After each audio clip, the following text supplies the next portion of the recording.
gostaria de agradecer a presença de todos os alunos, professores e demais pesquisadores, e um especial aos alunos de Geografia aqui presentes. Eu gostaria de convidar para compor essa mesa o professor Fábio Guedes.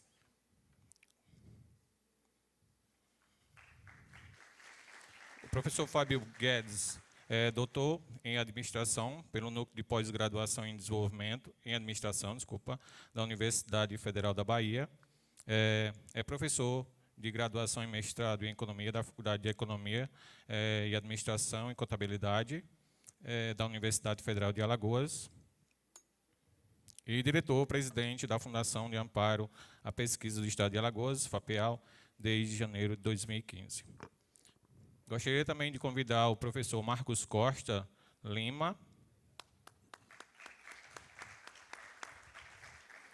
O professor Marcos Costa é doutor em Ciências Sociais pela Universidade Estadual de Campinas, pós-doutor pela Universidade de Paris, professor associado 2 da Universidade Federal de Pernambuco, no DEP de Ciências Políticas. Atualmente é diretor da Associação Brasileira de Relações Internacionais, coordenador do Instituto de Estudos da Ásia, membro da diretoria do Centro Internacional Celso Furtado de Políticas para o Desenvolvimento e coordenador científico do Procondel. Também o professor Edivaldo Nascimento, professor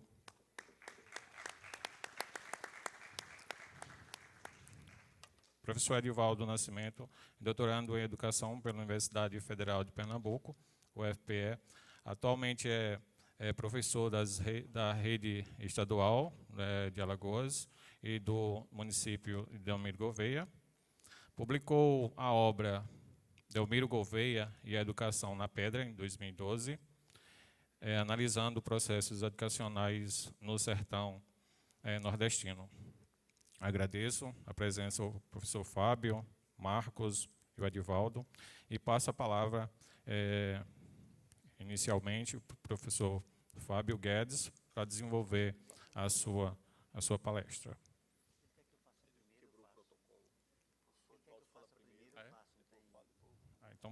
Então, o professor Edivaldo fala primeiro, e aí os demais. Boa tarde a todos e a todas. Inicialmente, agradecer ao convite do Procondel, agradecer a presença de todos e à Universidade Federal de Alagoas por estar sediando aqui esse importante evento. Na verdade, quando o Procondel nos fez um convite, nos propondo fazer uma discussão sobre desenvolvimento e educação, eu propus diferente. Eu propus trazer aqui 2 trabalhos, 2 análises, sobre projetos educacionais que estão vinculados com o debate sobre desenvolvimento no sertão. Um que foi resultado da minha pesquisa de mestrado e o outro que é uma pesquisa do meu doutorado que ainda se encontra em andamento. Na verdade, eu trago aqui um recorte de uma apresentação que fiz no Uruguai, no encontro latino-americano de memória e educação, onde nós apresentamos justamente esses 2 projetos de educação vinculados ao desenvolvimento na região do sertão de Alagoas. E é esse trabalho que a gente pretende agora apresentar para vocês, com esse título, Desenvolvimento e Educação no Sertão Brasileiro. A gente pode passar. O que é esse trabalho, resumidamente, dizer que o sertão brasileiro foi palco de várias experiências educacionais no período da Primeira e Segunda República, principalmente na região do Sertão de São Francisco, onde se encontrava a cachoeira, porque não tem mais, a Cachoeira de Paulo Afonso, utilizada para a construção de usinas hidrelétricas. Nessa região foram desenvolvidos 2 projetos educacionais até então pouco estudados. Em Pedra, atualmente município de Água Branca, o projeto que teve início em 1902, e eu fiz um recorte até 1926, e em Forquilha, que é a atual cidade de Paulo Afonso, que é um projeto educacional que começa em 1946 e vai até os anos 90. Esse é o projeto que eu ainda desenvolvo a pesquisa no doutorado. O primeiro projeto de pedra era um projeto que foi desenvolvido aqui no Núcleo Fabril, localizado no sertão de Alagoas, e foi difundido pedra como um lugar de ordem, progresso e civilidade. E Paulo Afonso, que é um outro projeto, local onde foi construído um complexo hidrelétrico no sertão baiano, transformou-se também em símbolo da modernidade brasileira. Então, esse trabalho analisa como as experiências educacionais, escolares e não escolares, de Pedra e Paulo Afonso, foram desenvolvidas no sertão do Nordeste brasileiro. Justamente é o que eu rapidamente vou, porque não dá para a gente aprofundar pelo tempo, mas de forma rápida apresentar esses dois projetos a vocês. Podemos avançar? Bom, a partir do exposto, esse trabalho tem como objetivo analisar esses dois projetos educacionais desenvolvidos no sertão brasileiro e sua relação com o desenvolvimento do Nordeste brasileiro, professor Marcos. O protagonismo social da população sertaneja, buscando rastrear os modos e meios como se constituíram as escolas para as populações na região do sertão de São Francisco, com vistas a um projeto urbano e industrial, a partir da geração de energia hidrelétrica. Para tanto, essa pesquisa tem sido utilizada, a leitura e análise de documentos, pesquisa bibliográfica, entrevista e história de vida. Podemos adiantar? Então, o primeiro projeto, que é o projeto educacional da Pedra, né, que é um projeto que foi desenvolvido aqui no início do século XX, a partir da chegada, eu faço o recorte de 1902, porque é o marco temporal da chegada no sertão alagoano de Delmiro Gouveia. E, a partir da chegada dele, há início a um processo de desenvolvimento industrial, que vai culminar com a fundação da primeira usina hidrelétrica do Nordeste, Angiquinho, que ele começa a construir em 1911, inaugura em 13, a construção da fábrica da pedra, que ele começa em 12, inaugura em 14, transformando esta região num núcleo fabril, num núcleo industrial, que vem ser referência para o Brasil, por ser um núcleo localizado justamente na região do sertão. Então, esse é o primeiro projeto que nós analisamos à luz de várias pesquisas que foram desenvolvidas.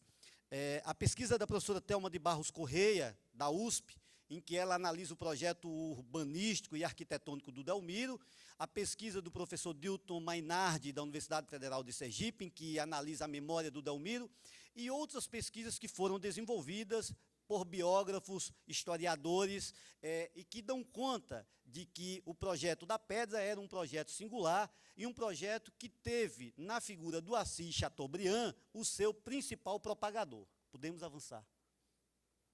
Então, essa experiência educacional de Pedra, né, que era a localização do núcleo fabril de Pedra, bastante afastada da sede do município, essa região toda, inclusive aqui onde nós nos encontramos, era o município de Água Branca, e aqui tinha uma estação de trem, e em torno dessa estação foi constituído esse núcleo. Eram 7 ruas, uma vila operária, uma fábrica, e era bastante afastada da sede do município. Nós ficávamos a aproximadamente 20 quilômetros da sede do município de Água Branca, que fica justamente aqui acima da serra, à nossa esquerda. Então, isso proporcionou condições ideais para um forte controle social de Delmiro sobre seus moradores. O referido núcleo estava nas proximidades da estação da linha férrea, tendo passado, a partir de 13, a receber energia elétrica e água encanada produzida com a força da cachoeira de Paulo Afonso. Não dá para alongar, mas o Delmiro, ele, ao constituir o núcleo, ele cercou o núcleo e, dentro do núcleo, estabeleceu um conjunto de regras, um conjunto de normas e de valores que eram obrigatoriamente, tinham que ser cumpridos por seus operários. Para vocês terem uma ideia, em 1916, o núcleo tinha em torno de 2.500 operários. 2.500 operários. E neste levantamento que nós realizamos, todas as crianças estavam frequentando escola, eu estou falando de 1916. Em cada rua da Vila Operária tinha uma escola, que eram as chamadas casas-escolas, que funcionavam na própria residência das professoras. O Delmiro, ele obrigava os seus funcionários a matricularem os seus filhos. No início do ano letivo, era baixada uma portaria onde o funcionário que não matriculasse o seu filho, ele primeiro recebia uma advertência, num segundo momento ele recebia uma multa e chegava a ser demitido da fábrica da pedra, seja pelo fato de não matricular o seu filho na escola, ou seja pelo fato dele não acompanhar a frequência do seu filho e o aluno faltar várias vezes sem justificativa plausível. E o Delmiro, ele criou 2 mecanismos, um de compensação e outro de punição.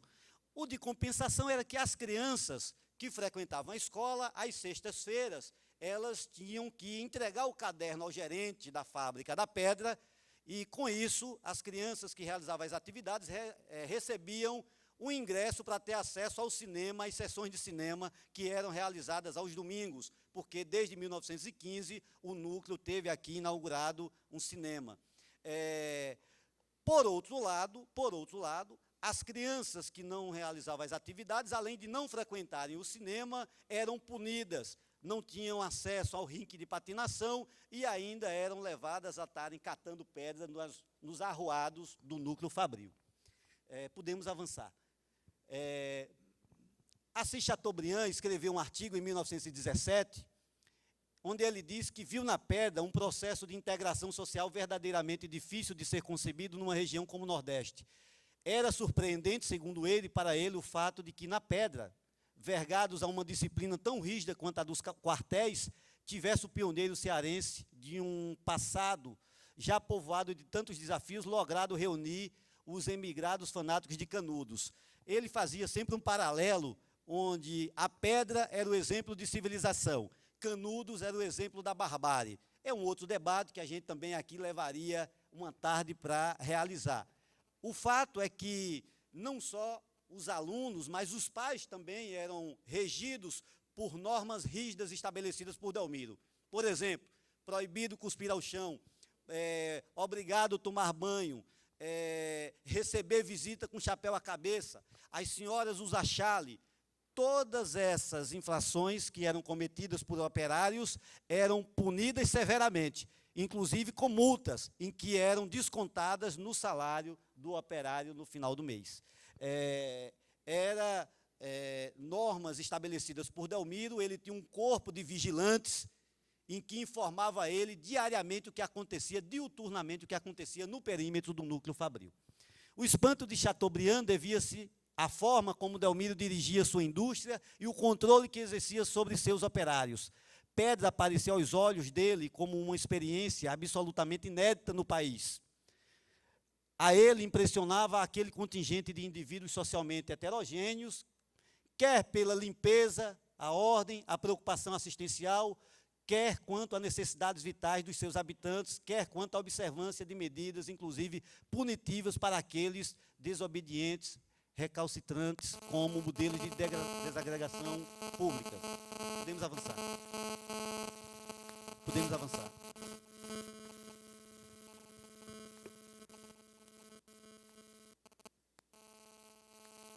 Podemos avançar.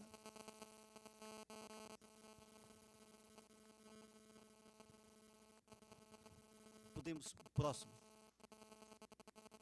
Então, é uma fotografia, uma vista panorâmica do núcleo fabril da pedra, nos anos 20. Como eu disse, eram 7 ruas, 259 casas, o cinema, a fábrica, e esse núcleo era cercado, né, e que o acesso dos moradores fora do arame, porque era denominado quem morava dentro do arame e quem morava fora do arame. O acesso de quem morava fora do arame era controlado por um corpo de vigilantes e pelo próprio Delmiro. Podemos avançar. Em pedra, a escola era considerada um instrumento indispensável para a criação de uma nova mentalidade regeneradora do atraso, dos maus hábitos em que viviam as massas nacionais, daí a luta pela ampliação da educação durante o novo regime, já que a escola, comprometida com os ideais republicanos e com a perspectiva de modernização da sociedade brasileira, iria possibilitar a chegada ou implantação de novos ventos necessários à implantação e consolidação da indústria. Então, Delmiro é utilizado, e essa experiência de pedra é muito utilizada como referência de modelo de desenvolvimento industrial na região do Sertão, e o processo de escolarização estava extremamente vinculado a essa perspectiva de desenvolvimento. Delmiro dizia que precisava preparar a sua mão de obra. Ele foi interrogado, certa vez, por Assis Chateaubriand no Recife, sobre, inclusive, a forma rígida como ele tratava as crianças. E ele dizia, eu preciso ser rígido com a criança hoje, porque eu terei menos problema com o operário do futuro. Era essa a perspectiva que não era só na região do Sertão, do São Francisco, mas era uma praxe dos industriais no Brasil. Podemos avançar. Podemos avançar. A outra experiência, que ela ainda está em curso, o seu processo de pesquisa, é a experiência educacional da Chesf, porque a experiência do Núcleo Fabril, ela se deu até os idos de 1926, eu faço esse recorte porque em 1926 é o período em que os herdeiros do Delmiro vendem para um outro grupo, a Companhia Agrofabril Mercantil, é um grupo pernambucano, os Menezes, Irmão e Companhia, é quem adquire a Companhia Agrofabril Mercantil, e daí é um outro recorte de leitura sobre as mudanças e permanências desse projeto originário fundado por Delmiro. Mas, décadas depois, nos anos 40, com a chegada da Chesf, na margem baiana da Cachoeira de Paulo Afonso, se dá um outro projeto educacional de grande envergadura, e que, por incrível que pareça, ainda pouco pesquisado, ainda pouco estudado, ainda pouco conhecido na história da educação brasileira, na história do desenvolvimento brasileiro, pelo volume, pelo quantitativo e pelo significado desse projeto e dessa experiência educacional. Nesse mesmo ambiente sertanejo, mudando apenas a margem da Cachoeira de Paulo Afonso a partir de 46, outro projeto de construção de usinas hidrelétricas é acompanhado também de um conjunto de ações educacionais. Atuando inicialmente na Cachoeira de Paulo Afonso, a Chesf se constitui na maior empresa estatal da região Nordeste, desenvolvendo a construção de hidrelétricas e uma série de equipamentos como residências operárias, hospitais, clubes e escolas para os operários e familiares. A região são-franciscana se torna um verdadeiro canteiro de obras, sacudindo a população do entorno e povoados vizinhos, que para lá correram atendendo ao chamado das autoridades e às promessas de um surto de progresso regional proporcionado pela energia produzida com as forças das águas da Cachoeira de Paulo Afonso. Rapidamente, a grande massa de mão de obra da fábrica da pedra do Delmiro era regional. A mão de obra especializada, que era uma mão de obra que vinha de fora. Inclusive, aqui residiram técnicos alemães, ingleses, italianos. Os técnicos qualificados, a mão de obra qualificada eram externas. Os técnicos administrativos, pasme, eram praticamente todos de Pernambuco. Aliás, o Núcleo Fabril da Pedra, apesar de localizado nas Alagoas, tinha como referência Recife. A frequência dos diretores da fábrica para Recife era muito maior do que a frequência para Maceió, apesar de nossa capital ser Maceió. Aqui tinha um jornal que quem tiver acesso a ler, o Correio da Pedra, vai verificar que a vida política, social e econômica pernambucana era festejada como se Pedra fosse um bairro de Recife. É interessante, isso é muito curioso. Por outro lado, da mesma forma, o projeto educacional da Chesf, a grande massa de trabalhadores eram de nordestinos. Os técnicos eram, em sua grande maioria, cariocas, muitos, da Escola de Engenharia do Rio de Janeiro, de Pernambuco, e a grande massa de trabalhadores aqui. Então, Delmiro, se por um lado, por uma iniciativa pessoal, precisava formar a sua mão de obra, por outro, a Chesf precisava também formar a sua mão de obra. E a Chesf iniciou um processo de instituição de escolas que chegou a ter 10 escolas, 8.000 alunos por ano. Eu estou num processo de entrevistas de professores, diretores, alunos dessas escolas, inclusive os pioneiros, os que chegaram em 1948, 49, E a Chesf criava todos os mecanismos de incentivos para que esses professores residentes em Aracaju, Salvador, depois um processo de seleção feito em Fortaleza e Recife, em que boa parte dos professores que vieram constituir as escolas em Paulo Afonso eram dessa região e dessas cidades. Podemos avançar.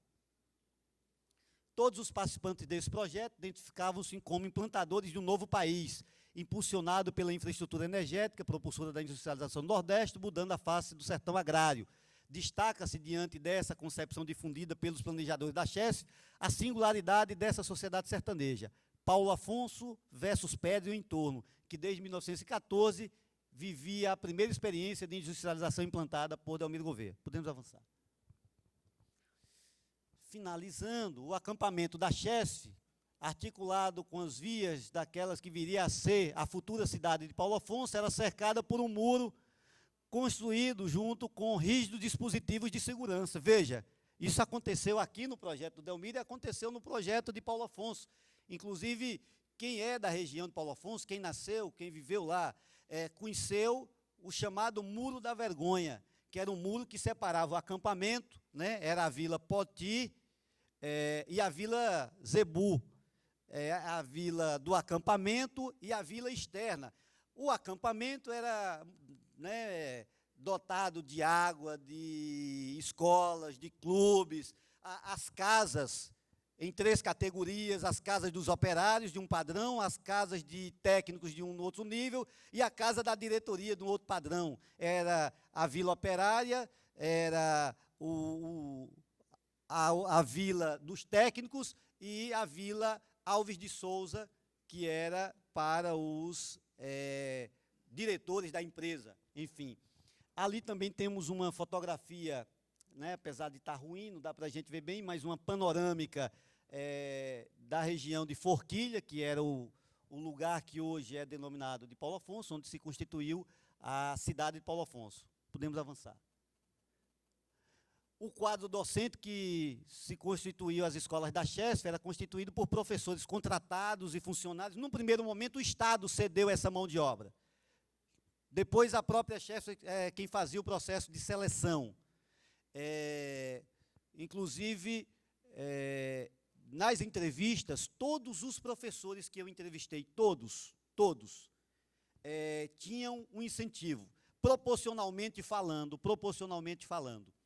Os professores contratados pela Chesf recebiam hoje, em valores de hoje, o equivalente a R$ 10.000 de salário, casa, água, energia, transporte, acompanhamento de saúde, que era uma forma que a empresa tinha de deslocar mão de obra qualificada dos grandes centros para a região de Paulo Afonso.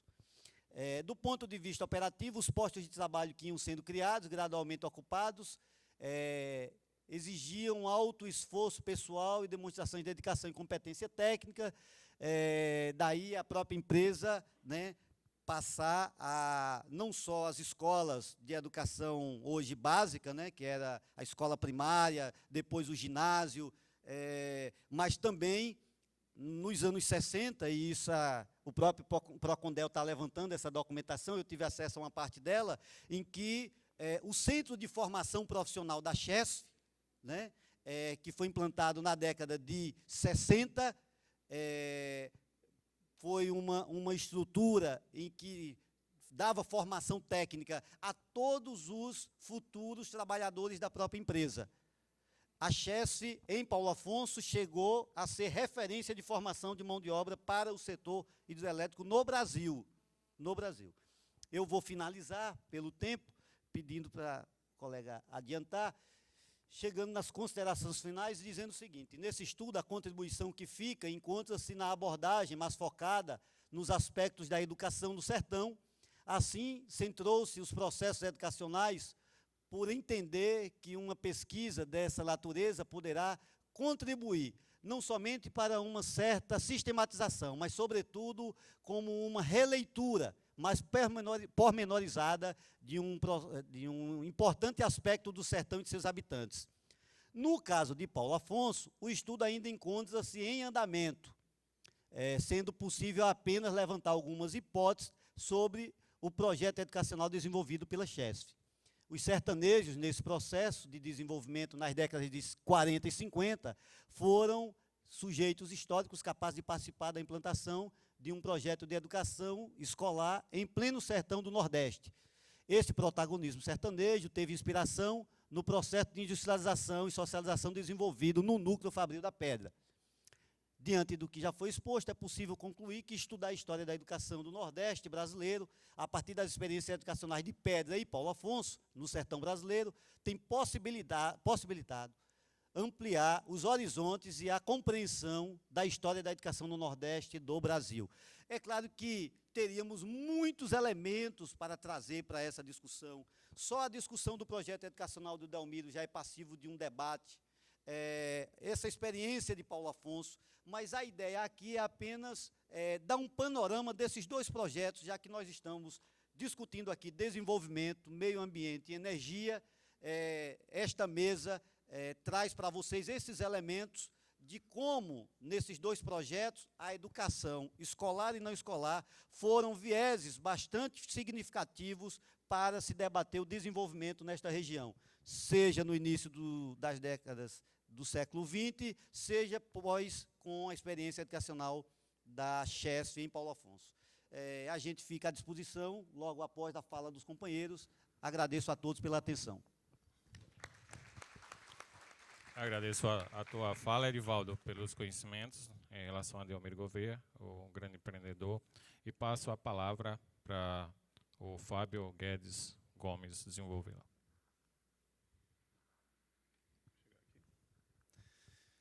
Bem,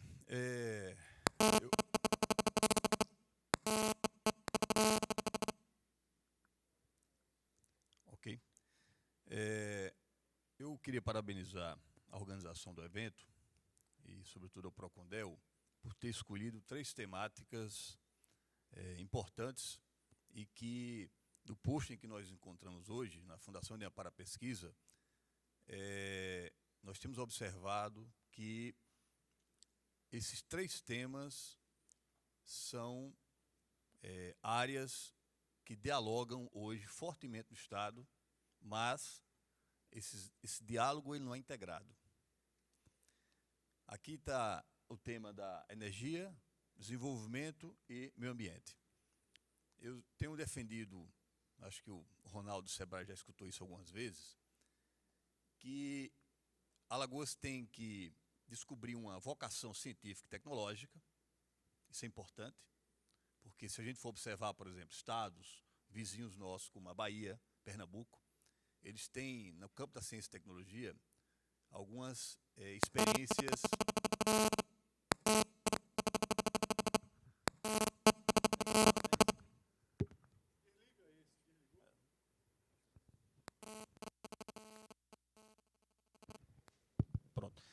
Se pegarmos os exemplos da Bahia, Pernambuco, Paraíba, já tem experiências consolidadas de desenvolvimento científico e tecnológico, e Alagoas não tem condições de acompanhar, nem iniciar, mas tem condições de enveredar por uma temática importante, que é muito cara a Alagoas, e que tem muitos grupos de pesquisa trabalhando, e é preciso integrar esses grupos. Além dessas 3 temáticas, eu sempre tenho discutido que a reunião de pesquisadores em torno dos energia, recursos hídricos e meio ambiente. Desenvolvimento não é uma consequência de como tratamos desses 3 temas em Alagoas. Então, tem muitos grupos fortes trabalhando esses temas, mas eles não estão integrados de maneira alguma. Aí veja, o que o professor Edivaldo colocou aqui, eu quero relacionar com esses 3 temas, colocou uma experiência inovadora no Brasil, de modernização econômica, levada a cabo por uma liderança empresarial, Delmiro Gouveia, ou seja, o que o Delmiro Gouveia estava replicando aqui no sertão do Nordeste, não era nada mais, nada menos do que a experiência, não é, do desenvolvimento industrial observado na Inglaterra, nos Estados Unidos, e uma experiência no qual, naquele momento, os segmentos econômicos privados, sobretudo os próprios capitalistas, eles se identificavam muito com os próprios negócios e assumiam responsabilidades desde a formação educacional dos filhos operários até o transporte e a moradia. Nós sabemos que hoje isso foi transferido para as políticas públicas. Isso foi uma experiência que é evidente que não se repetirá nunca. Mas observem que aqui na região, no Alto Sertão de Alagoas, você teve um protagonismo importante. E poderíamos dizer que nesse momento, século XXI, é daqui novamente, que saem, não é, grandes desafios para Alagoas para o futuro. Quais são os desafios? Primeiro, a questão da água, o Canal Sertão. E a questão da energia. Nós temos 2 usinas hidrelétricas, onde Delmiro está encravado no meio, e temos o potencial de energia solar muito forte. Então, novamente, no início do século XXI, Delmiro pode se tornar um território importante na discussão política de desenvolvimento econômico. Não é? É coisa que não estava na pauta política do início do século XX, porque isso era um movimento de um indivíduo. Mas eu acredito que agora, no início do século XXI, Delmiro volta novamente com importância e uma relevância muito grande. É lamentável que, diante desses potenciais, não é, nós temos algumas carências, deficiências, obstáculos. O primeiro deles, estamos discutindo energia. Nós temos vários grupos de pesquisa na UFAL, na UNEAL, no IFAL, discutindo energias. Sejam elas solar, eólica, não é? Energia elétrica, porém, nós não temos um curso de energia elétrica nas nossas instituições. E quando se discuta a graduação de um curso de energia elétrica, está se tentando se implantar, infelizmente o professor Márcio, que faz parte da gestão da universidade, não está aqui, quer implantar um curso de energia elétrica, de engenharia elétrica, desculpe, em Porto Calvo, quando um curso de engenharia elétrica deveria ser aqui em Delmiro Gouveia, pelo potencial que tem. Não é? Isso é um erro estratégico da Universidade Federal de Alagoas. Se você for observar outros lugares, como a Bahia, Pernambuco e Paraíba, no campo da científico e tecnológico, você vê a Paraíba muito fortemente, nos anos 80, desenvolvimento de software, desenvolvimento de modelos de produção de energia, e hoje a Paraíba, ela no caso de Campina Grande, é uma unidade, uma das 3 unidades da empresa brasileira de pesquisa e inovação industrial, a Embrapi. O campus de Campina Grande, o Centro de Ciências Tecnológicas e o curso de Engenharia Elétrica e Computação é uma unidade da Embrapi. Não é? E eles agora estão voltados para o desenvolvimento tecnológico no campo da saúde. Então, Alagoas tem um potencial enorme, porque tem uma demanda extraordinária do ponto de vista dos potenciais de desenvolvimento econômico, e que, me parece, não estamos nos preparando para isso, que é, como eu falei, energia, recursos hídricos e meio ambiente. Você tem um Canal Sertão agora, que vai exigir da nossa capacidade, da nossa inteligência, desde a questão das próprias engenharias civil até a engenharia elétrica, passando pela questão da gestão, questão de governança e uso da água e a questão agrícola, um desafio enorme. Um desafio enorme. Não adianta Alagoas desenvolver parcerias no campo das consultorias econômicas, porque quem deve dizer como será gerido o Canal Sertão e como será utilizado é a inteligência alagoana. Não é? Outro lado, a questão de como explorar o nosso território na geração de energia. Vejam, Alagoas ainda não tem um marco regulatório no campo, né, da produção de energia. Então, se algum empresário que quiser vir a Alagoas produzir energia, não temos um marco regulatório. Não é? Agora, são desafios que estão postos para a gente, e eu coloco isso como algo importante nessa nossa fala aqui hoje, porque, novamente, Delmiro está no meio dessa discussão, no meio dessa questão. Não é? Nós temos 100 primeiros quilômetros do Canal Sertão, levando água, não é, apenas, praticamente, para uma evaporação, porque o uso agrícola tem sido muito baixo, o volume de água que está sendo colocado, e esses 100 primeiros quilômetros não tem dado resultado econômico algum, nem financeiro. Para o Estado de Alagoas, para o governo, é uma conta a se pagar de R$300 mil por mês. Né? Já compomos lá na Fundação de Amparo à Pesquisa do Estado uma equipe de trabalho com técnicos e professores da Universidade Federal Campus de Maceió, para estudar o potencial do Canal Sertão, seja ele financeiro, econômico, e até mesmo a questão dos custos e a precificação da água. A perspectiva, a estimativa é de que esse Canal do Sertão só trará retorno para manter o seu funcionamento quando ele estiver próximo de Arapiraca. E são 250 quilômetros. Não é? Então, primeiro, para você reduzir o custo desse canal, é preciso ter um modelo de governança, de gestão do canal, ter tecnologia para diminuir e otimizar o custo de funcionamento dele. Por exemplo, como é que aquelas comportas vão ficar abrindo e fechando? De que maneira? Automática? Ok. Como é que vai ficar a medição da água de uma comporta para outra? Não é? Como é que vai se medir essa vazão de água, a saída na outra comporta e o uso da água naquele perímetro? Isso é tecnologia. Eu digo que está se tornando um problema muito preocupante, porque nós já temos licitado, talvez, acho que até o trecho 4 e o trecho 5, ainda vai para a licitação, mas é um desafio enorme para a nossa capacidade técnica e científica de Alagoas. Temos condições? Temos. Temos porque hoje nós, em Alagoas, compomos um quadro de pesquisadores que há 12 anos atrás não tínhamos. Eu já fiz uma apresentação aqui, convidado pelo professor Aguinaldo. Em 2000, nós tínhamos 5 doutores por 100 mil habitantes em Alagoas. Hoje temos 41 doutores por 100 mil habitantes em Alagoas. O Nordeste é 47,1. Ou seja, evoluímos muito na formação de quadros, e quadros vindo para cá. Não é?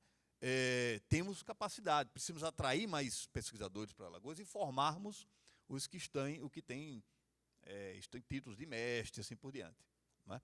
Então, esse é um grande desafio. A outra questão é da própria produção de energia. Uma das perguntas direcionadas aqui para o representante da CHESF foi sobre distribuição da energia, a questão da energia caindo e tal, e ele foi logo, não é, com razão, debitar o problema à CEAL. Veja, a CEAL, há 30 anos que não se faz investimento na CEAL. Veja, a linha de alta voltagem em Alagoas, onde a CHESF é responsável, não é, os números que foram apresentados já dizem, não é, o volume de investimento foi feito. Agora, quando cai da alta voltagem e desce para baixa, todas as linhas são precárias. Todas. E o último colapso que deu foi lá o caso de Maragogi, ali em São Miguel dos Milagres. No Carnaval, foram 24 horas sem energia. Isso por um simples aspecto.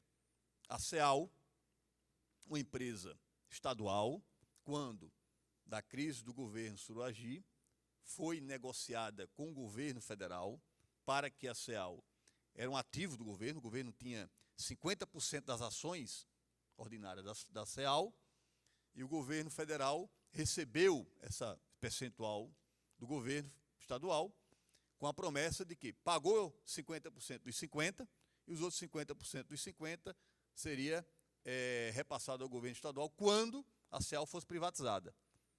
Acontece que a CEAL não foi privatizada, passou para as mãos da Eletrobras, o governo estadual levou um calote dos 50%, E a CEAL tem 30 anos que nos faz praticamente investimento algum. Nós temos um pepino enorme na produção de energia e distribuição, principalmente distribuição de energia elétrica. Aí temos aí um outro aspecto, um fator importante para que tenhamos no médio prazo, não é, a produção de energia que dê conta das necessidades de Alagoas hoje e do seu processo de desenvolvimento econômico. Porque recuperar essa capacidade de distribuição da CEAL não vai ser fácil. Requer muito dinheiro, muito recurso, e o Estado não tem isso atualmente. E, com a situação que nós vivemos no quadro nacional, é pior ainda, dado os problemas que envolvem a própria Eletrobras. Veja, então, alternativas, temos que pensar esse modelo alternativo de geração de energia, seja eólica, solar, né? Porque mesmo até para a questão do Canal Sertão, a questão energética é fundamental. Né? Já existem pesquisas e trabalhos que apontam, da mesma forma que a Chesf tem um projeto de colocar painéis fotovoltaicos em lâminas d'água no no reservatório Sobradinho, você pode muito bem instalar painéis fotovoltaicos ao longo do Canal Sertão e gerando mini usinas para poder distribuir energia para irrigação, agricultura e até mesmo para moradia.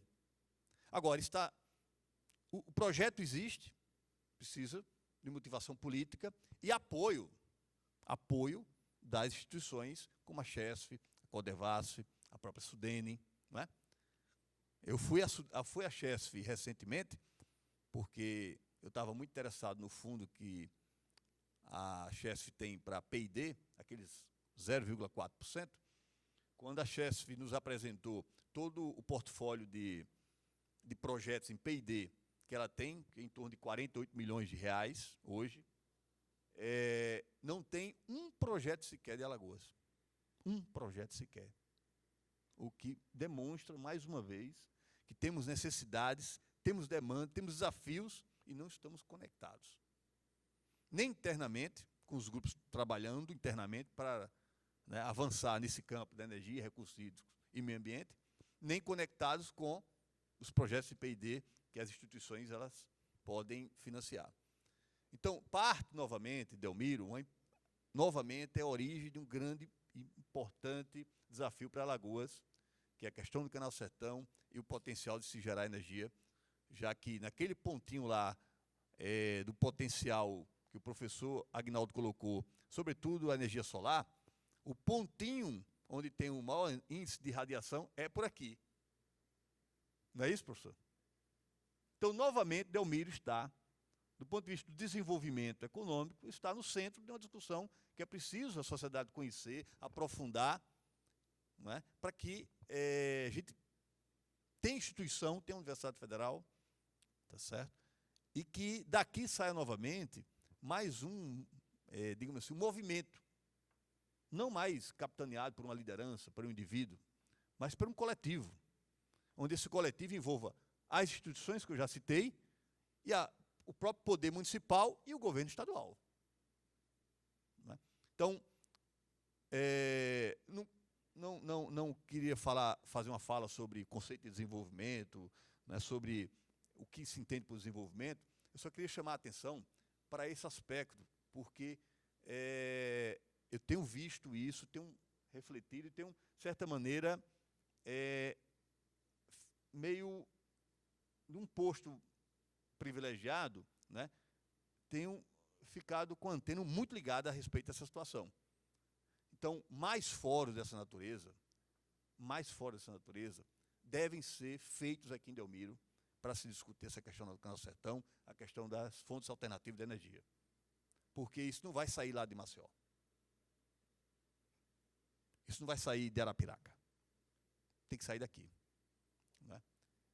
E até mesmo a discussão da criação de pós-graduação aqui dentro e parcerias aqui dentro, para que se torne, como Campina Grande foi nos anos 70, para os anos 80, um polo de desenvolvimento científico e tecnológico importante. E a gente temos condições para isso aqui. né? Porque há uma demanda premente na frente. Tá certo? Então, era isso que eu queria colocar, somente com uma forma de alerta. Muito obrigado. Obrigado ao professor Fábio pela sua dinâmica palavras.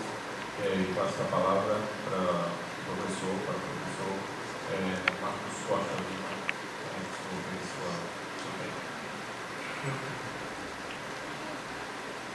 Bem, foi uma satisfação ouvir os meus colegas.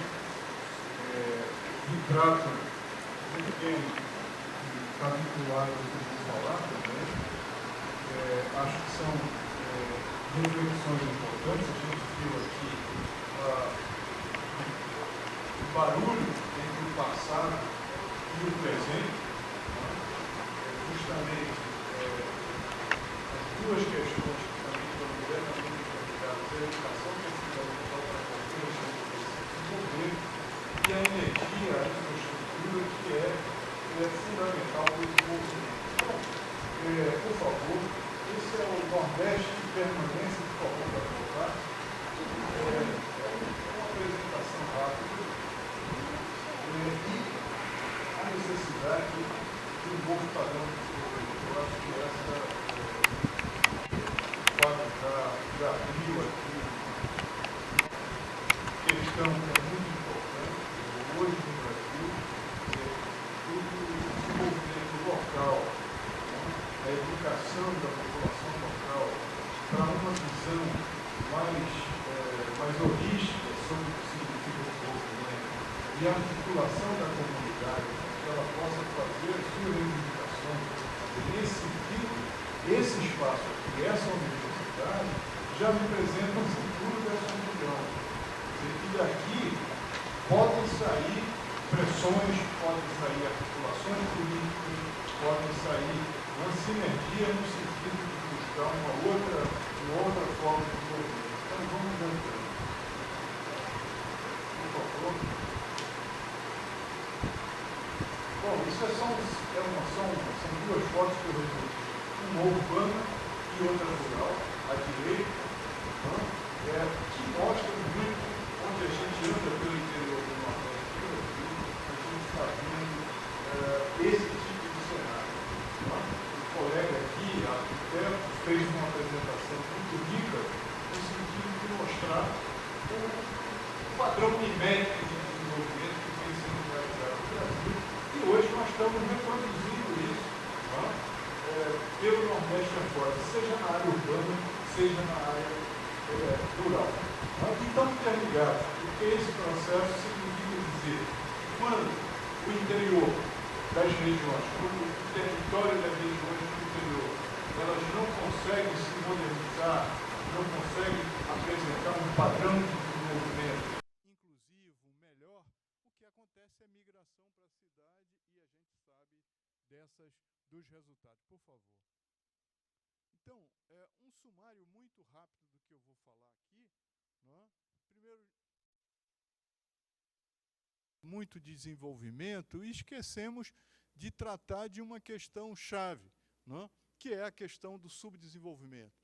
Então, o Nordeste brasileiro é uma região ainda subdesenvolvida. Nós sabemos que, se formos pegar as estatísticas de quando a Sudene foi inaugurada por Juscelino Kubitschek com a direção de Celso Furtado, o Nordeste representava aí 12,5% do PIB nacional e 30% da população brasileira. Hoje, o Nordeste tem 13,5% do PIB brasileiro e 28% da população. Quer dizer, uma defasagem profunda ainda, com todo esse esforço de política 34-18, industrialização do Nordeste, desenvolvida pela Sudene, com toda a modernização, certa industrialização relativa que foi feita na região, isso não foi capaz de mudar a nossa situação no padrão geral do Brasil. Então, depois, algumas mudanças recentes aconteceram, de fato. Não é? Eu vou apenas mostrar dados mais fortes com relação à educação e alguma coisa de mortalidade infantil. E, na questão regional, as permanências. Isso que eu estou falando um pouco, não é? Nós temos caminhado, nós temos alterado a face do litoral, quando nós vemos colegas universitários que vêm para o Nordeste e dizem que o Nordeste está bombando. Eu digo, espera lá, primeiro vocês precisam olhar em detalhe como é que é esse crescimento que tem sido feito no litoral. Quer dizer, são prédios luxuosos para aqueles que podem pagar, não é? Mas uma grande parte da população não tem acesso a esses benefícios. E se vocês andarem 100 quilômetros fora de qualquer capital, a gente vai cair novamente no subdesenvolvimento. E o último ponto do trabalho que a gente mereceria discutir um pouco aqui entre nós, quer dizer, como muda isso? É possível mudar isso? Não é? Então, vamos lá. Bom, no quadro geral de subdesenvolvimento, não é, eu listei aí algumas questões que eu considero que ainda hoje são importantes. Não é? O passado colonial, não é um passado colonial escravista. Não é? Eu não vou me deter nisso, mas a gente sabe que isso tem um custo social para o Brasil. Não é? Grande parte da população que vivia nesse país por mais de 400 anos não foi educada, não foi alfabetizada e foi tornada, não é, escravizada. Quer dizer, é uma população que se habituou ao maltrato, que se habituou, não é, algumas vezes se revoltava, mas não tinha condições. Então, tudo isso gera um padrão cultural extremamente deletério para qualquer sociedade. Quer dizer, e o Brasil, pelo lugar que ocupava no cenário internacional, o Brasil foi o país que mais demorou a terminar com a escravidão no mundo. Não é? Foram 400 anos, e isso está na nossa raiz. Não é? A questão fundiária é também decorrente desse passado colonial. Não é? Nós, inclusive, nesses últimos anos de governo mais progressistas no Brasil, nós fizemos muito pouca alteração na estrutura fundiária desse país, que continua sendo uma estrutura fundiária profundamente perversa, com um agravante. E o agravante central para mim é que o Brasil foi empurrado na divisão internacional do trabalho, de se transformar num grande produtor de alimentos e, sobretudo, da soja, que é um alimento que tem uma cadeia produtiva profundamente complexa. A soja exige que o Brasil seja dependente em dólar para poder importar os insumos, os pesticidas. A soja exige que o Brasil seja dependente em dólar para importar o coeficiente de importação das altas máquinas coletadeiras. E, finalmente, a soja emprega muito pouca gente, não é? E a soja hoje é o principal produto de exportação brasileiro junto com o minério. Tá? Então, essa equação é uma equação, eu não tenho nenhuma veleidade de dizer aqui que o Brasil pode fazer uma alteração radical nesse processo, mas que precisa pensar nisso como um enfrentamento sério, porque a soja tomou conta do Brasil, tomou conta do oeste da Bahia. Não é? A soja está no Maranhão todo. Não é? A soja entrou pela Amazônia. Não é? Então, esse é um problema sério. E a questão fundiária. Muita terra, não é? Com pouca gente podendo trabalhar e com pouca gente podendo fazer produção para a mesa. Não é? O que tem um efeito imediato no custo de vida.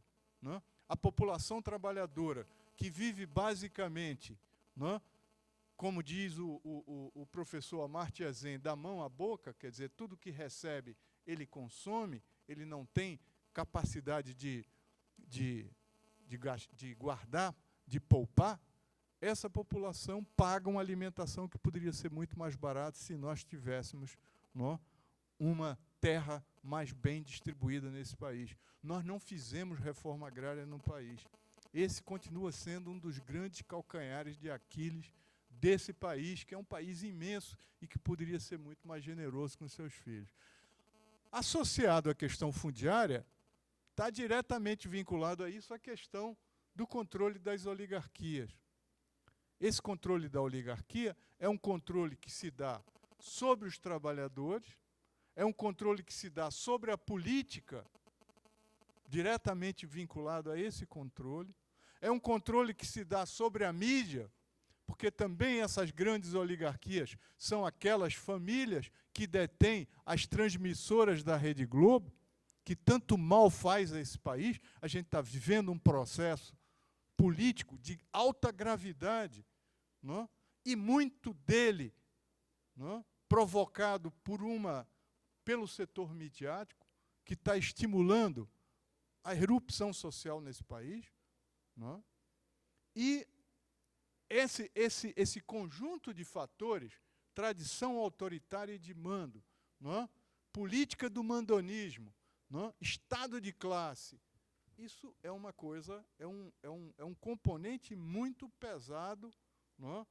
Que o Nordeste, inclusive, traz isso com mais força e com mais, digamos, potência, porque no Sudeste do país e no Sul, não é?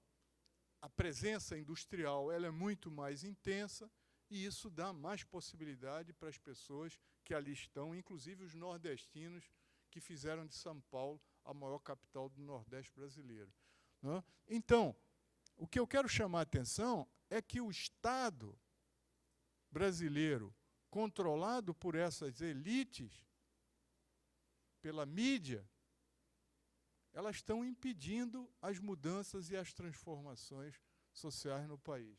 Vamos adiante. Então, eu trouxe aqui para reflexão, para ajudar na nossa reflexão, um autor que eu leio, releio, escrevo sobre, que eu admiro profundamente, que escreveu em 1974 um livro fantástico, não é? Chamado O Mito do Desenvolvimento Econômico, onde ele, inclusive, apresenta aspectos relativos à questão ambiental, não é? Que naquela época ele já entendia como uma das questões centrais para a humanidade. Então ele diz, a evolução do sistema capitalista no último quarto de século caracterizou-se por um processo de homogeneização e integração do centro. Isso aí a gente pode chamar, simplificar como globalização, não é?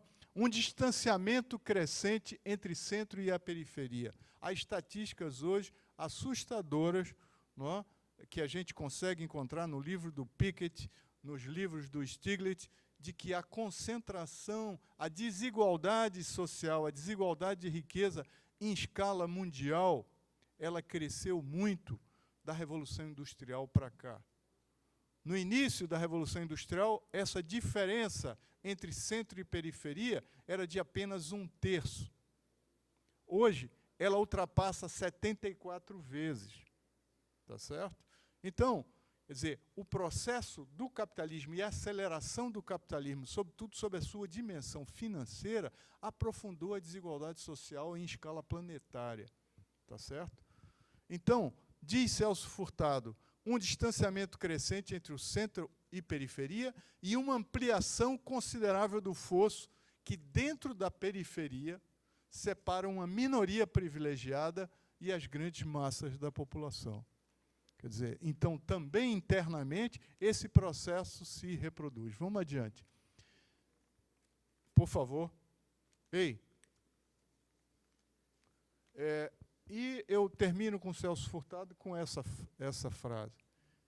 O distanciamento entre elite e povo será característica, isso 10 anos depois ele escreveu esse livro, Cultura e Desenvolvimento em Época de Crise.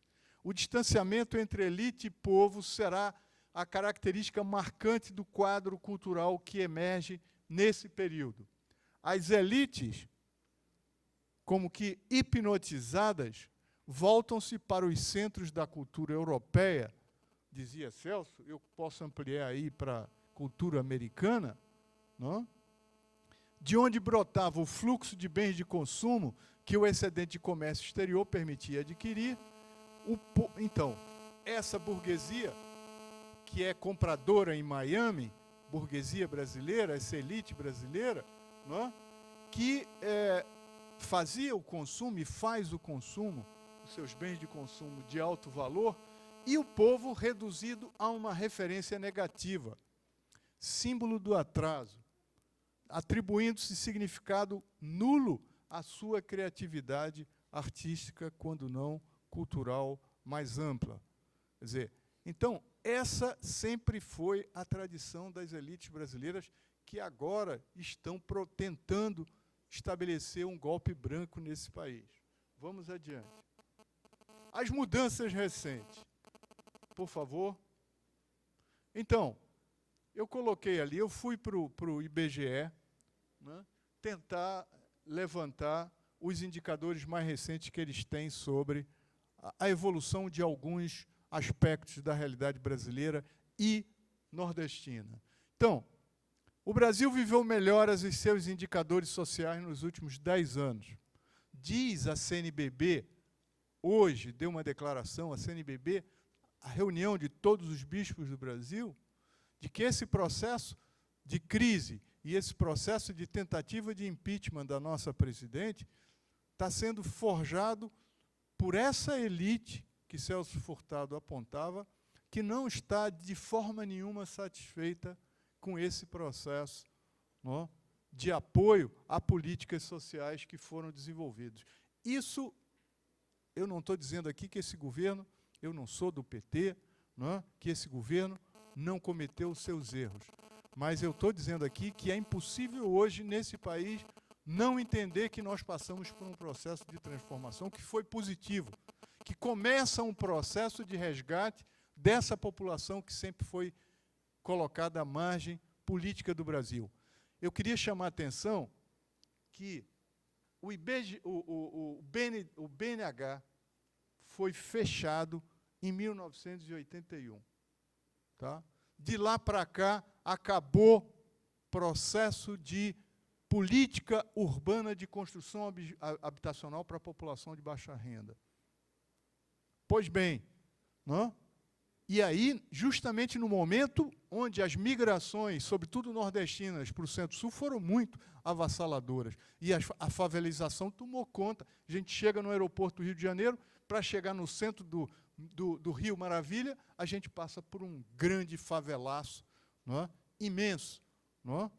E isso está espalhado por todo o Brasil. E agora a gente tem programa Minha Casa Minha Vida, que recomeça, não é, a tentar recuperar um déficit habitacional no país. Então, vejam lá, esses são dados do IBGE, dos síntese dos indicadores sociais. Então, ele diz, na questão central ligada à educação, que o nosso colega Edivaldo aqui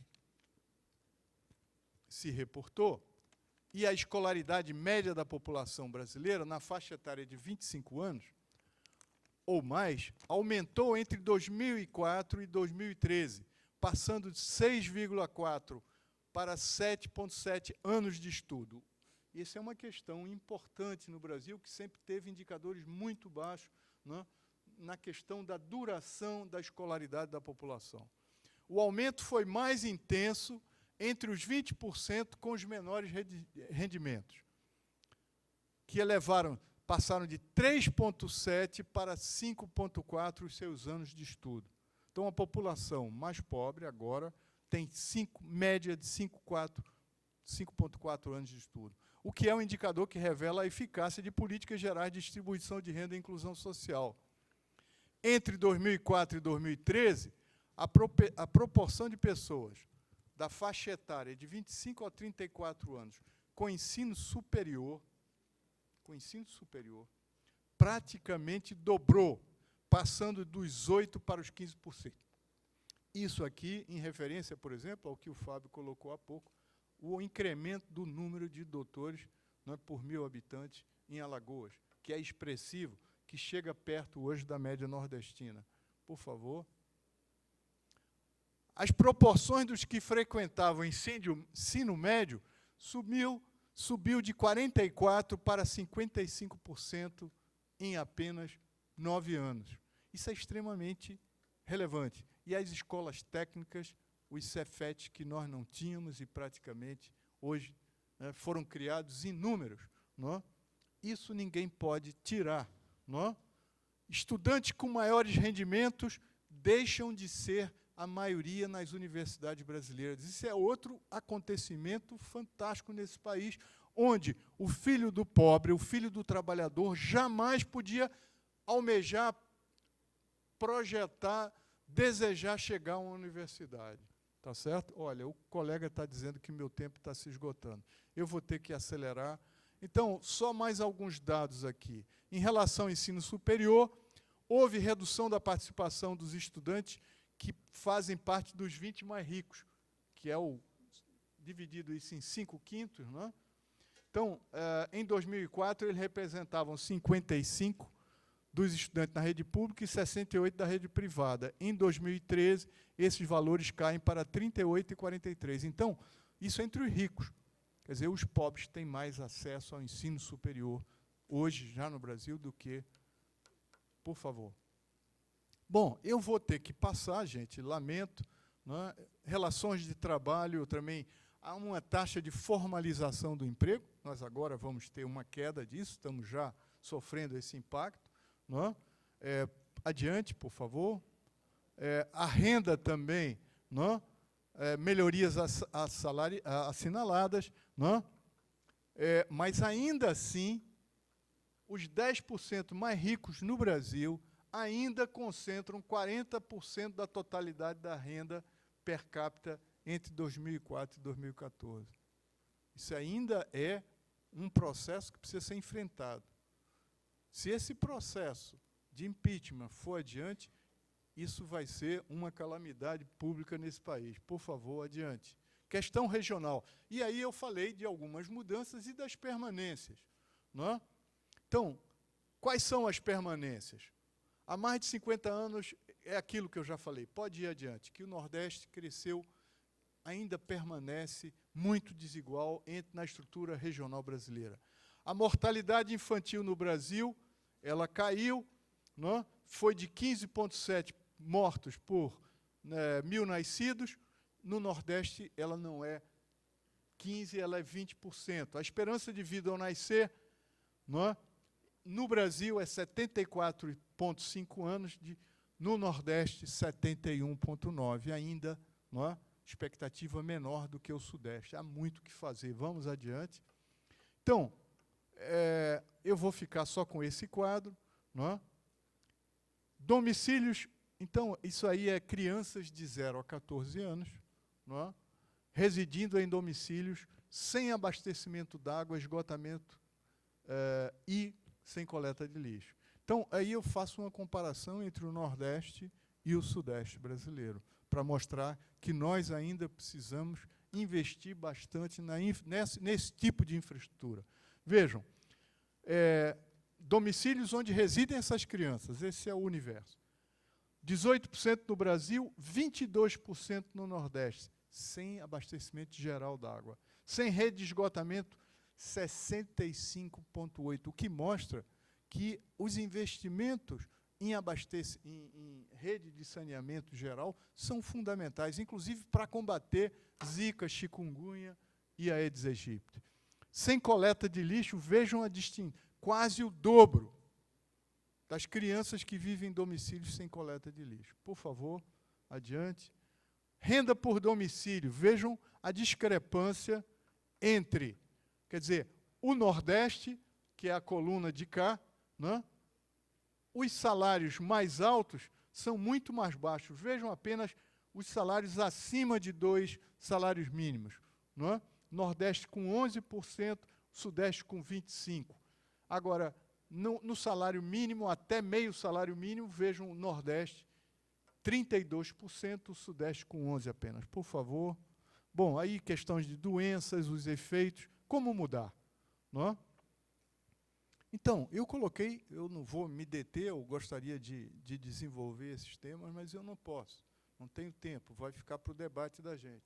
Mas eu coloquei alguns pontos. Uma sociedade, para mudar, ela deve permitir a inserção social do que estão na base da pirâmide. Nós começamos esse processo, mas ele ainda é muito lento e ele está sendo atacado pelas elites conservadoras. Que estimule a mobilidade social através da educação pública e de qualidade. Ou seja, começamos a fazer um movimento em que o pobre pode ir à universidade, o pobre ou o filho do trabalhador, ele seja já a maioria nas universidades, pelo menos públicas nesse país. Que não discrimine. Nós sabemos que o racismo no Brasil ele ainda é muito intenso, não é? Que amplie os acessos de toda a natureza, não é? Que uma sociedade criativa, que respeite os direitos humanos e as diferenças, que seja ambientalmente sustentável e que tenha uma política e políticos que estejam à altura do nosso processo. E eu vou fechar, lamentavelmente, dizendo a vocês que hoje nós temos no Brasil um presidente do Congresso Nacional. Ele é presidente da Câmara, mas em qualquer processo de mudança, esse cara passa a ser, e eu chamo ele de cara porque eu não o respeito, não é? O senhor Eduardo Cunha é um homem que tem processos comprovados, não é? De sonegação de imposto, de enriquecimento ilícito, não é? E a justiça brasileira, que está fazendo uma judicialização terrível, não atua até o momento em nada contra esse cidadão, que é o principal elemento a querer fazer a deposição da presidente Dilma Rousseff, que foi eleita por maioria absoluta nesse país. Então é isso, muito obrigado, e eu espero que vocês reflitam sobre a estrutura social, sobre as mudanças que foram feitas e o que nos faz olhar para um futuro que ainda está muito certo. Muito obrigado.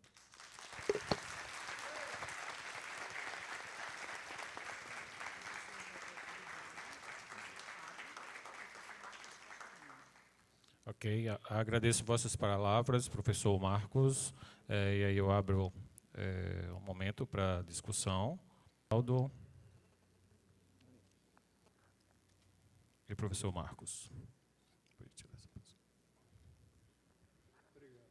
Tem alguns minutos para responder as perguntas. Ok, sem problema.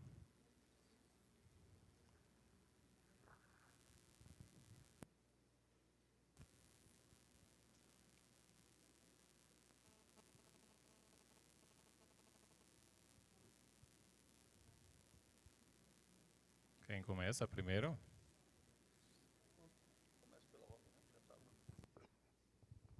Então,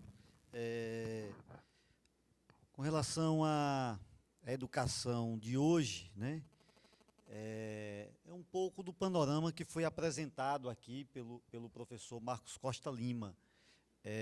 Nós vivenciamos nessa última década, pouco mais de uma década, um panorama de ampliação dos horizontes no campo da educação. Uma questão concreta e objetiva é este campus da Universidade Federal aqui no Sertão de Alagoas. É o resultado já do que nós vivenciamos nessa última década. A ampliação do acesso ao ensino superior, a ampliação do acesso, né, ao ensino técnico no Brasil, né, o debate que nós fazemos em torno da educação básica, a luta pelo piso, né, dos trabalhadores em educação, por exemplo, que é uma luta nacional, eu acho que avançamos, mas ainda temos muito o que avançar. Ainda temos muito o que avançar. Eu estava, ao preparar a minha apresentação, eu, na verdade, queria ter feito um link com essa universidade, com a chegada dessa universidade. Eu não tenho os números exatos, mas está aqui o professor Aguinaldo. Nós temos hoje aqui, professor Aguinaldo, mais de 1.000 alunos aqui no campus do Sertão. 2.000 alunos no campo do Sertão. Alunos dos cursos de História, Geografia, Letras, Pedagogia e Engenharia Civil e de Produção, além dos 2 cursos em Santana do Ipanema, que é Contabilidade, Ciências Contábeis e Economia. e a perspectiva de ampliação da chegada de novos cursos, dentro de, em breve, nós teremos aqui mestrado, possivelmente, já há essa discussão dentro da própria universidade. Mas nós temos muito ainda o que avançar nessa discussão. E acho que vou fazer também um gancho com o que foi dito pelo professor Fábio Guedes. Nós temos aqui duas experiências que eu trouxe para essa discussão.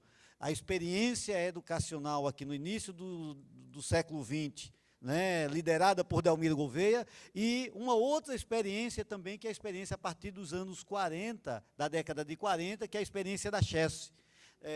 Eu digo que o terceiro momento é esse momento que nós vivenciamos com a Universidade Federal de Alagoas, com campus aqui no sertão de Alagoas, que era algo aqui distante da nossa realidade.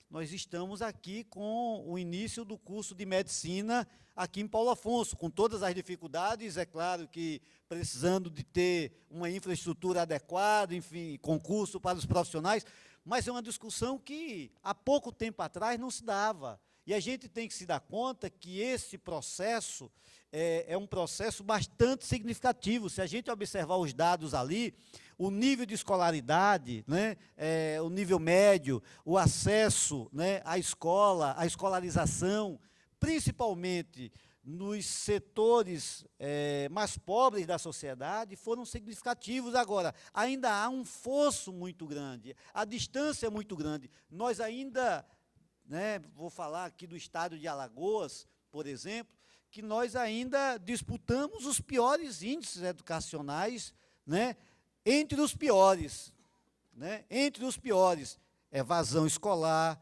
analfabetismo, baixa qualidade do ensino, enfim.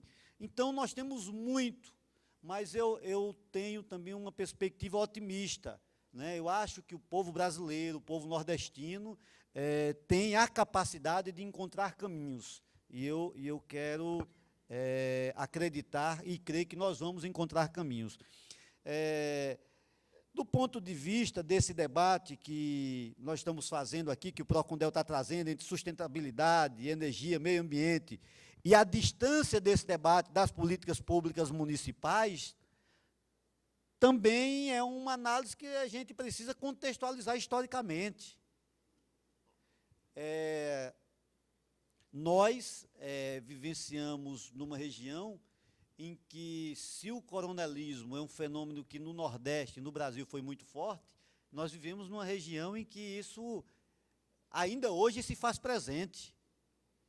As famílias se apoderam do poder público, e eu dizia isso hoje numa fala pela manhã, e mistura o público e o privado e não separa.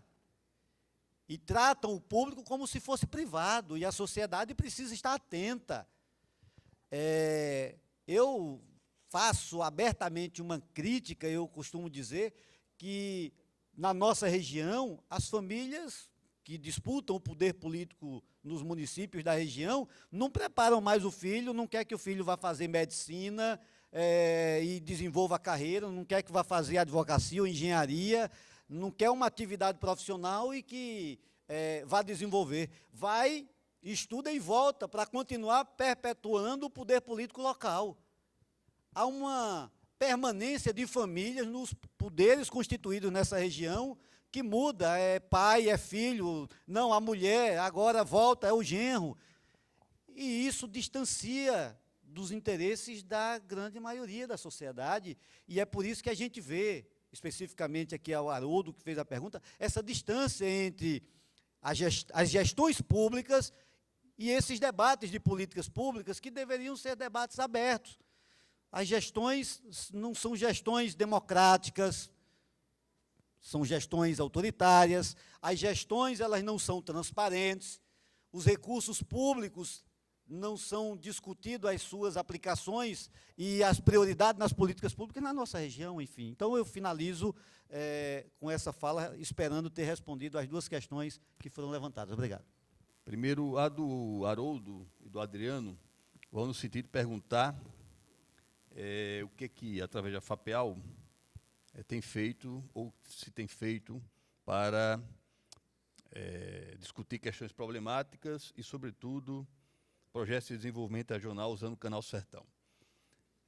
Sobre o Canal Sertão, eu tenho uma novidade importante, que é a preocupação da coordenação de aperfeiçoamento do pessoal do ensino superior, a CAPES, que é aquela agência federal que mantém todo o sistema nacional de pós-graduação, conversando em janeiro com o seu vice-presidente, e agora, semana retrasada, eles querem lançar, com as fundações de amparo à pesquisa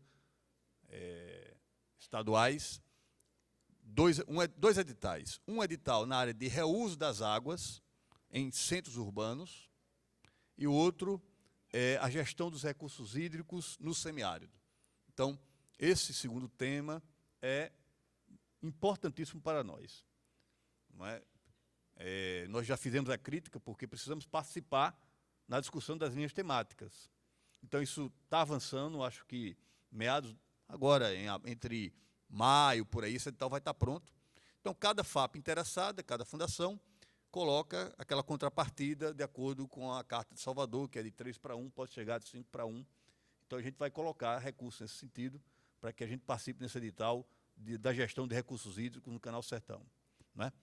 Outra coisa importante é que, do ponto de vista do desenvolvimento regional, a Fundação de Amparo à Pesquisa tinha parada numa conta no CNPq, Conselho Nacional de Desenvolvimento Científico e Tecnológico, em torno de R$5 milhões há 2 anos sem movimentar. Quando assumimos a fundação, nós nos deparamos com a situação de se não usar recursos, corremos atrás, e esse recurso é para o chamado Programa de Desenvolvimento Científico e Tecnológico Regional, chamado DCR. É um programa no qual a Fundação, junto com o CNPq, botam recursos e lançam um edital para atrair pesquisadores recém-doutores e pesquisadores já aposentados, sem nenhuma mais ligação com nenhuma outra instituição. Nós lançamos esse edital ano passado e, para nossa surpresa, foram 65 propostas apresentadas com elevado nível, não é? O quadro, e essas 65 propostas foram avaliadas por pesquisadores PQ, ou seja, de alta produtividade do CNPq, de fora do estado de Alagoas, o que nos deu um trabalho muito grande, e foram selecionadas 20 propostas. 20 propostas de professores recém-doutores querendo vir para Alagoas e professores aposentados querendo vir para Alagoas. Dessas 20 propostas, 5 são para o interior de Alagoas. E nós estamos negociando com o CNPq, porque o resultado desse edital foi tão assim, surpreendente, que estamos negociando com o CNPq uma cota de 10 mais bolsas para chamarmos os 10 outros selecionados e qualificados. Então, teríamos, nesse caso, 30 pesquisadores a partir deste ano aqui em Alagoas. E, para vocês observarem como foi surpreendente esse edital, a produção científica dos candidatos e o fator de impacto dessa produção era superior aos professores tutores que estavam aqui em Alagoas. Ou seja, o que vem é de excelente nível.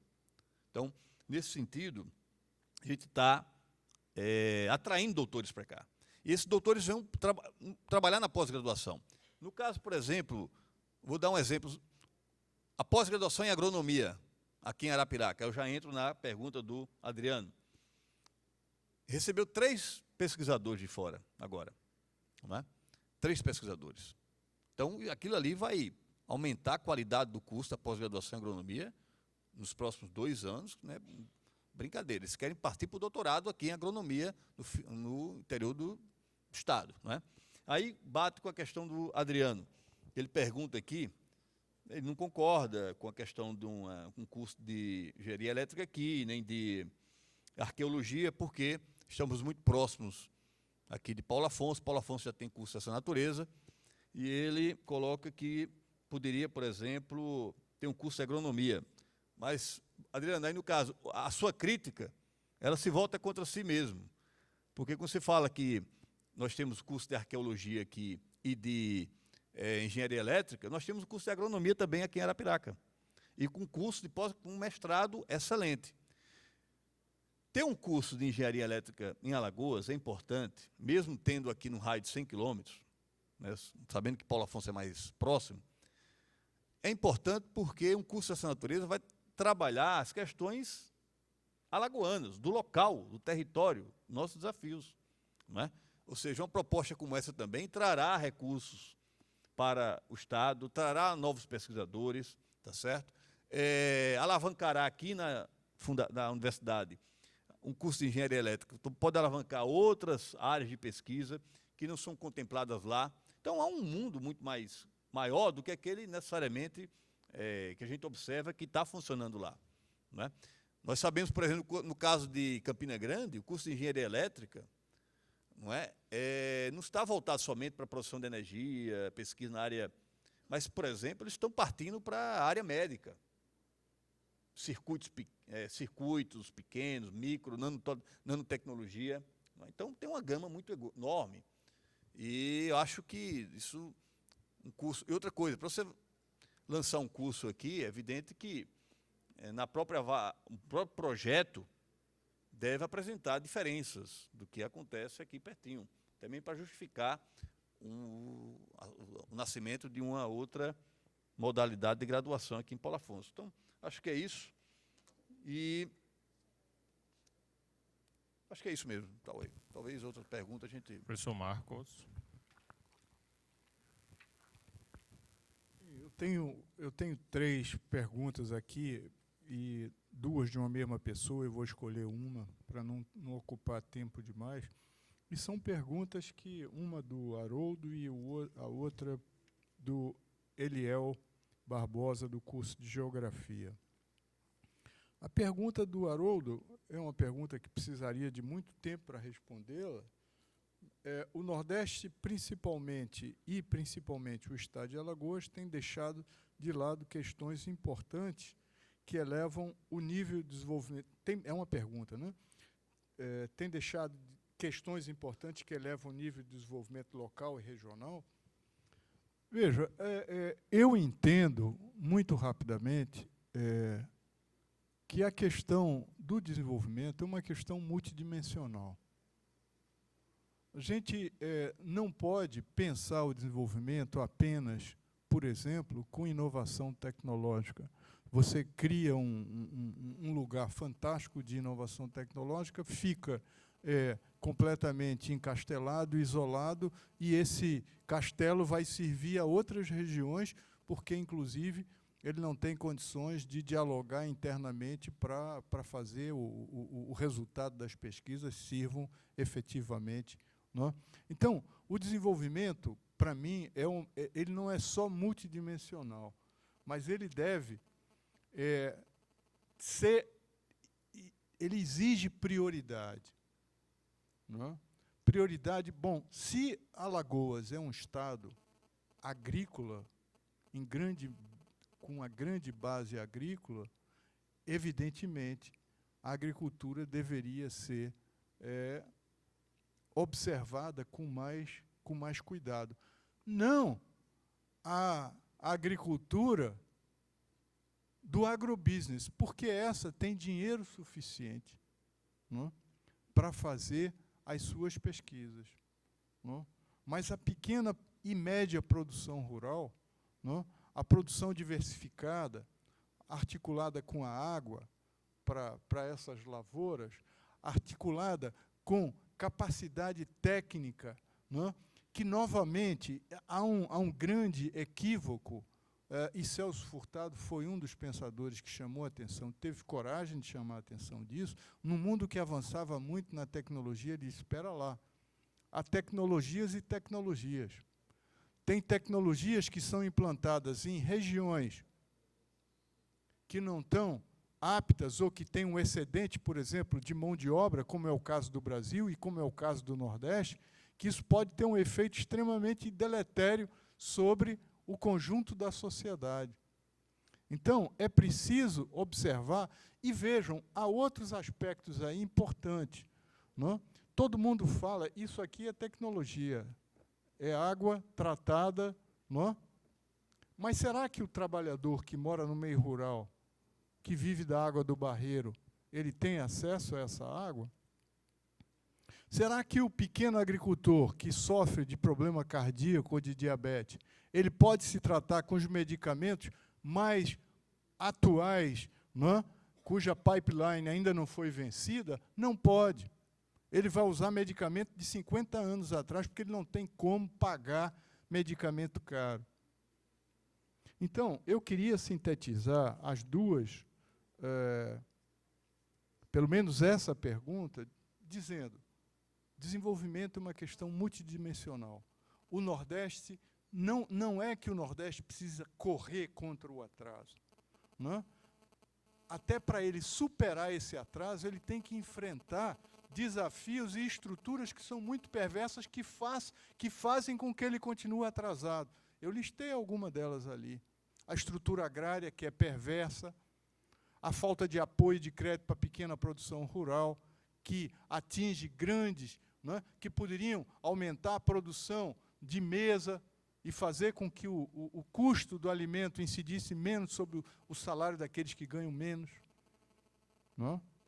Atenção à saúde, com obras de infraestrutura. Vejam, gente, o Nordeste tem, eu listei uma estatística ali de que 62% das crianças de 0 a 14 anos no Nordeste vivem em domicílios que não têm esgotamento sanitário. Vocês imaginam um grande projeto de saneamento básico no Nordeste brasileiro, estrutural, para sanear essa região? Quanto geraria de demandas indiretas de cimento, de ferro, de trabalhadores, para obras que são obras estruturadoras e que vão ficar para frente?